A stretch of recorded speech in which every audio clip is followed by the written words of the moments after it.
Oh, andyan na pala kayo, Marco. Tamang-tama. Ito na pala yung gagawin yung group activity natin. Ano? Inuutusan mo ba kami, Junjun? Hindi naman sa ganun, Marco. Di ba group activity to? So, ibig sabihin, tayo yung gagawa nito. Anong sabi mo? Baka nakakalimutan mo. Kaya kita kinuhang kagrupo dahil ikaw ang gagawa lahat ng activities natin. Di ba, Carlos? Oo nga. Kaya wag mo kami utusan, gawin mo na yan. Pero, Marco! Ano, magrereklamo ka? Kaya kung ako sa'yo, gagawin ko na yan. Marco? Anong ginagawa niyo kay Junjun? Pinagtatanggol mo na siya? Oo nga, Megan. Napagkahalataan ka talaga na may gusto kay Junjun. Kung magsama kaya kayo. Hoy, tamang-tama! Bagay na bagay kayong magsama, mga loser! Loser! Oh, ano pang hinihintay mo, Junjun? Gawin mo na itong activities natin. Siguraduhin mong maganda yung activities natin, ha? Kawawa ka naman, Junjun. Oh, Megan, baka gusto mong tulungan si Junjun. Di ba? Ikaw yung tagapagtanggol niya. Oo nga, Mimoy, ang galing mo doon. O, class, ano mangyayari dito? Andyan ka na po pala, ma'am. Wala po, ginagawa lang po namin yung activities namin. Very good. Magsiupo na kayo. Ay, ma'am, wait lang po. May sasabihin po pala ako. Si Marco po kasi nagre-reklamo kasi si Junjun daw po hindi po tumutulong sa group activities nila. Di ba sinabi ko sa inyo group activity? Kung hindi tumutulong, sabihin nyo lang sa akin para walang grades. Understood? Hindi po totoo yan, ma'am. Ayan na naman si Megan. Pinagtatanggol na naman niya si Junjun. Ito naman sinasabi mo. Hindi naman talaga tumutulong si Junjun. Class!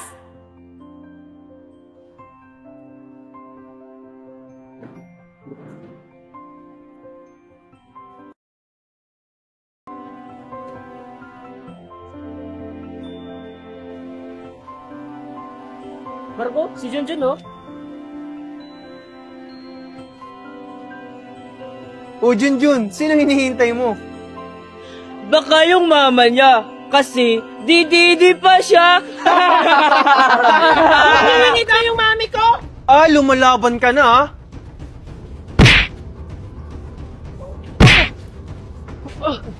Marco, dali. Upakan mo na. Naku, late na. Late ko na masusundo yung anak ko. Aling Valerie!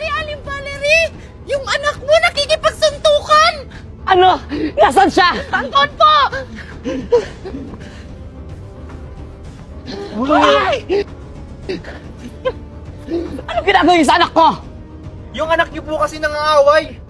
Totoo ba yun, anak? Hindi po yan totoo, Aling Valerie! Nakita ko po na sila yung nauna! Sinungaling ka, Megan. Si Junjun talaga ang nauna. Kahit kailan, hindi nakikipag-away ang anak ko! Hindi niyo kilala kung sino yung binabangga niyo. Marco! Ay, bumalik kayo dito! Mga bastos! Mag-usap na tayo, Junjun. Kailan ka pa ganyan? Kailan ka pa nagkikipag-away sa mga kaklase mo? Hindi naman po ako, mami, nakikipag-away sa mga kaklase ko. Sila po yung nangaaway sa akin. Kahit na, masama pa rin makipag-away. Paano kung malaman ng teacher mo tapos tanggalin ka sa school mo? Pero, mami, sumusobra na sila. Lagi nila akong binubuli sa school. Ano? Ba't hindi ka nagsusumbong sa akin o sa teacher mo? Hindi yung nakikipag-away ka? Hindi ko naman po sinasadya kasi yung araw na yun hindi ko na mapigilan. Last na yan, Junjun, ha? Ayaw na kitang makitang nakikipag-away sa mga klase mo. Hindi kita pinalaki ng ganyan. Sa susunod, iwasan mo na lang. Magsumbong ka sa akin o sa teacher mo. Okay po, mami. Sige na po, magpapalit na po ako ng uniform ko.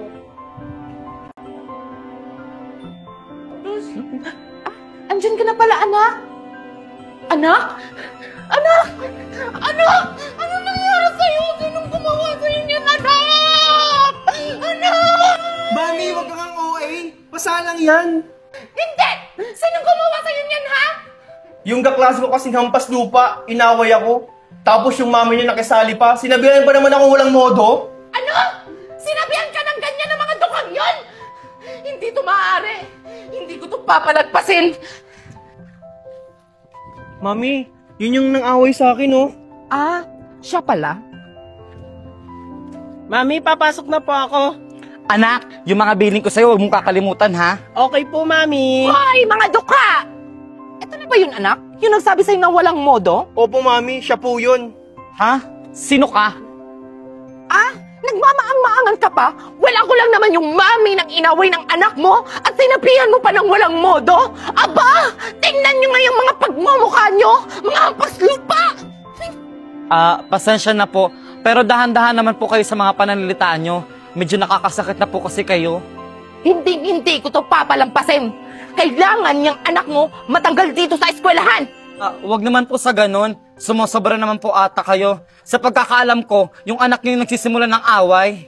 Ay hindi. Kailangan makakarating to sa guidance office. Tara anak.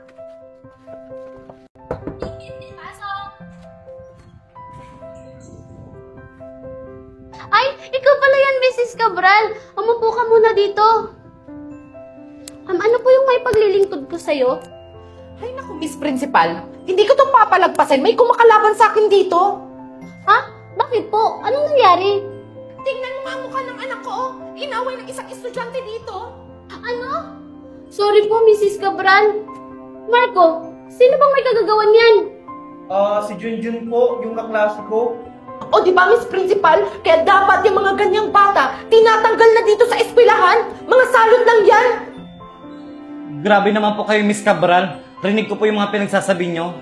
Ay, nandyan ka pala, Mrs. Valerie. Pumasok ka po dito. Bakit? Totoo naman Ma'am, kilala ko po anak ko. Ang sabi ng anak ko, yung anak doon ni Miss Cabral ang nauna ng away.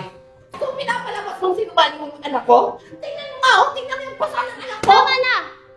Mrs. Valerie, warning na yan sa anak mo ah. Pag may ginawa ulit yan dito sa school, hindi ako magdadalawang isip na tanggalin siya. Teka ma'am, bakit parang yung anak ko lang? Bakit? Anak ko naman yung may kasalanan. Kaya dapat nang naparusahan yung anak mo. Pasensya na po ulit, Mrs. Cabral.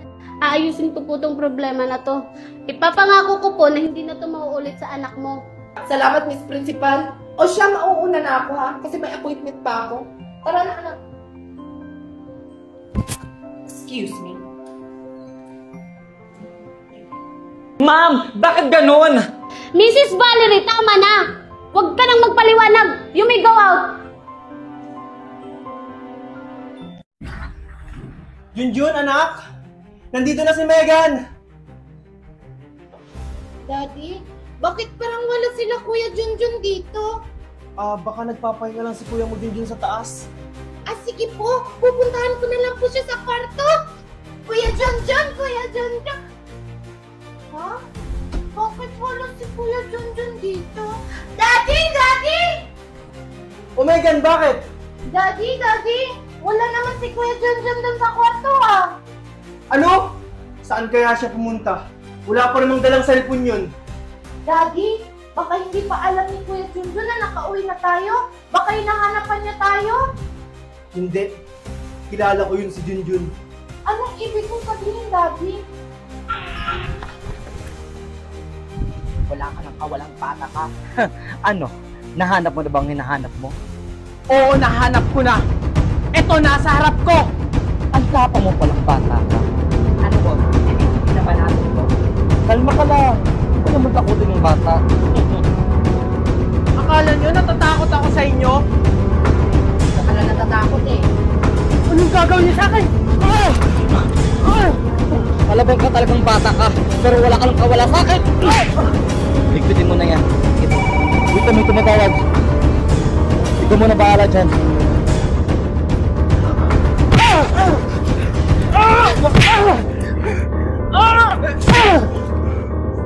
Yan ang nararapat sa'yo. Paano mo maiisan yun? Hindi pwede. Kailangan magawa ng paraan yan ha. Manda ka sa akin.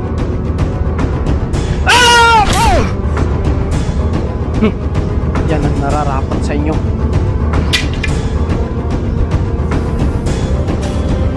Nasaan na kaya si Junjun? Megan, dito ka lang. Hahanapin ko lang yung kuya mo. O Junjun, ba't ngayon ka lang? Saan ka galing? Kasi Daddy, Anong gagawin niyo sa akin? Malabang ka talagang bata ka, pero wala ka lang kawala sa akin. Ligpitin mo na yan. Dito may tumatawag. Ikaw mo na bahala dyan.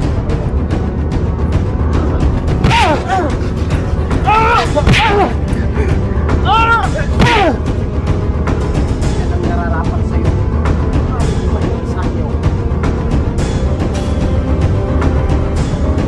Hindi pwede. Kailangan magawa ng paraan yan, ha? Manda ka sa akin.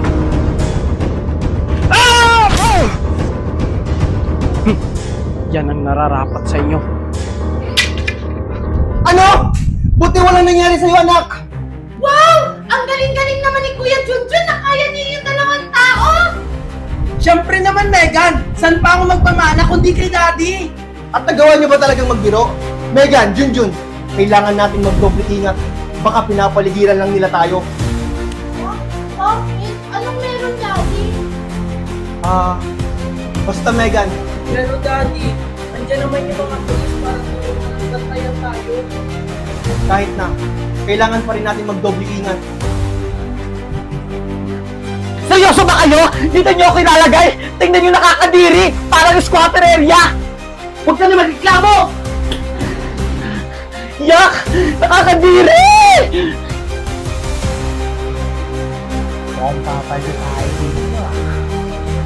Oo nga eh. Oh my God! Nakakadiri na naman tayo.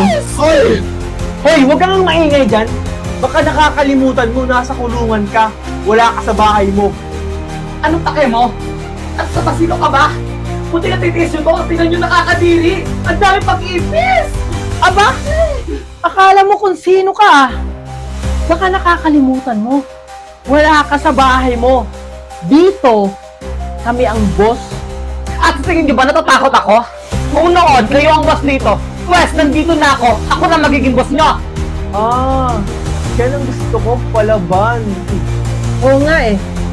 Mukhang gusto atang makatikim nito. What do you mean? Wow! Englishera! Makakapag-English ka pa ba kapag ginawa na namin? Siyempre naman, palibhasa kasi kayo, mga kriminal. Ganon? Ano gagawin sa akin? Mga walang hiya kayo. Ano? Mag-iinarte ka pa? Dito, bawal ang paarte-arte. Yan ang napapala ng paarte-arte. Sana matuto ka na at alam mo yung nilulugar mo. Oh! Anong kaguluhan ang nangyayari dito? Wala po! Ito kasing bago dito. Nakatulog sa sahig. Oo nga po! Uy, gumising ka dyan! Ganun ba? O sige, gisingin niyo na yan at doon patulogin sa kama.